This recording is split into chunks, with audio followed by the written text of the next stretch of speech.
me, Hatsy, and I'm back with another build. So today I'm going to be doing a build for a very good friend of mine, which is the English Simmer, aka Molly.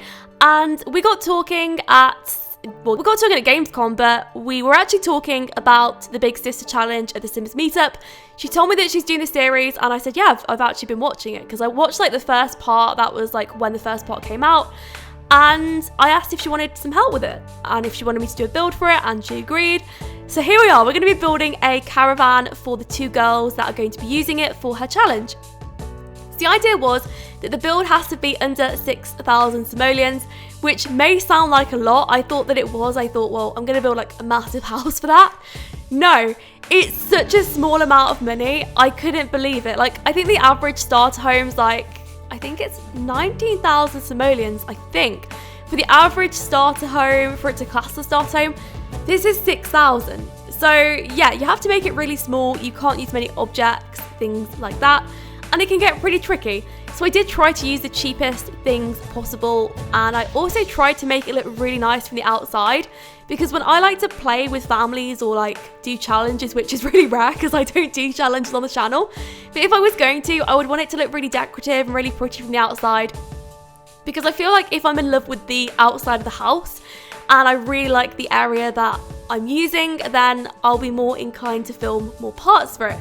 So I guess that's probably why I went off the rags to riches challenge, just because I really didn't like the house.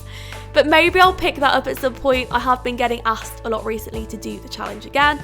And yeah, maybe I will. But I won't be doing the Big Sister Challenge. If you do want to watch the challenge being played though, please go up to Molly's channel because she does amazing challenges on there. And all her links will be in the description below if you want to go and see.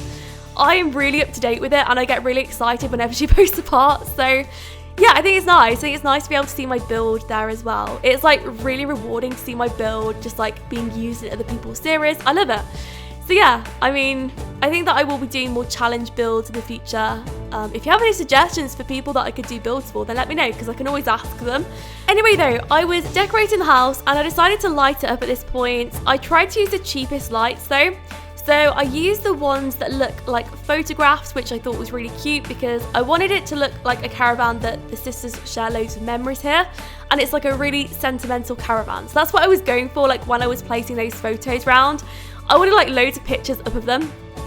I wish that you could customize them without using custom content. That would be really good. I've recently discovered how you make your own CC. It's so much fun though. I was using it in my Let's Play Witches series and I used it with a board and I plastered Calvin's face all over it. I felt so weird doing it because I had to take like 100 screenshots of Calvin and then like, I guess every single angle.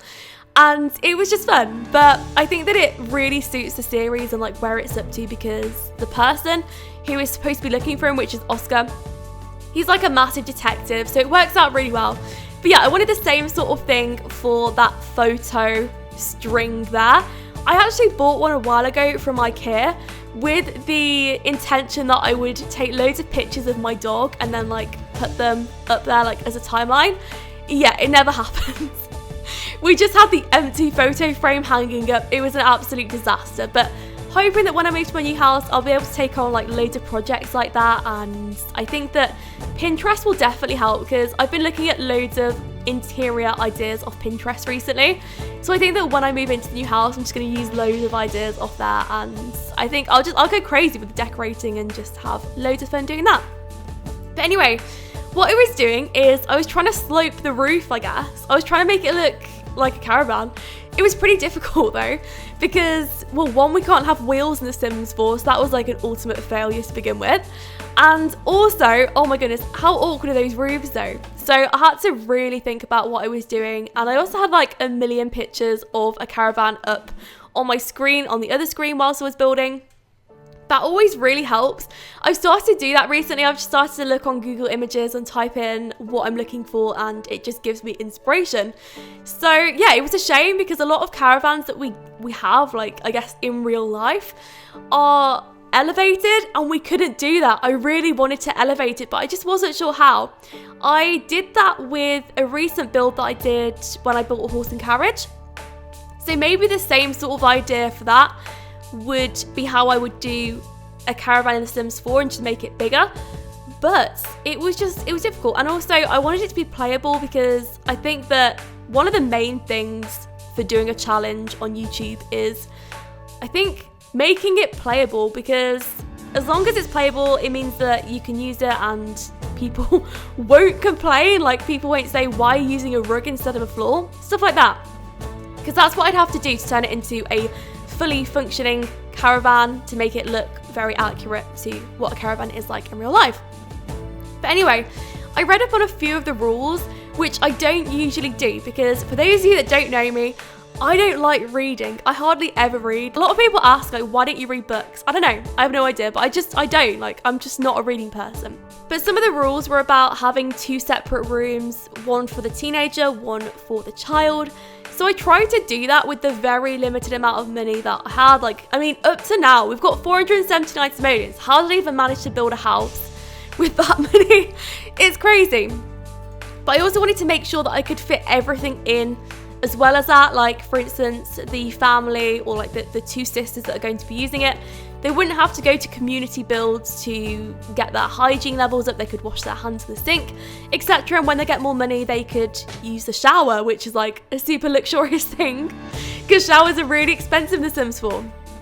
But a way that I save money is making the walls half walls. This may frustrate some people that like to play with the walls down, and I'm so sorry, because I've already watched the episodes where Molly was playing with the build and she was like, oh, you can't put the walls down. No, I know. And I wish that I did it a different way. Like, I wish that I did maybe a little bit less landscaping or something to make up for those half walls. But I saved so much money just doing that. And it just meant that it's a little bit strange, but it means that maybe eventually you can replace them.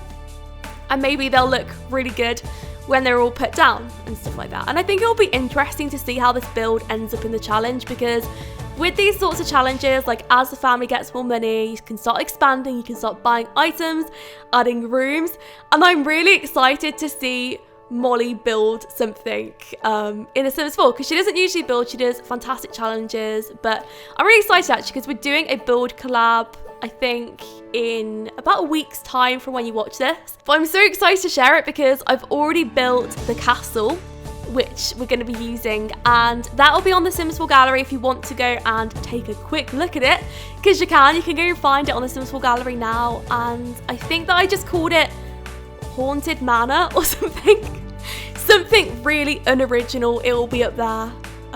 But no, I think it's good. I think it'll be interesting.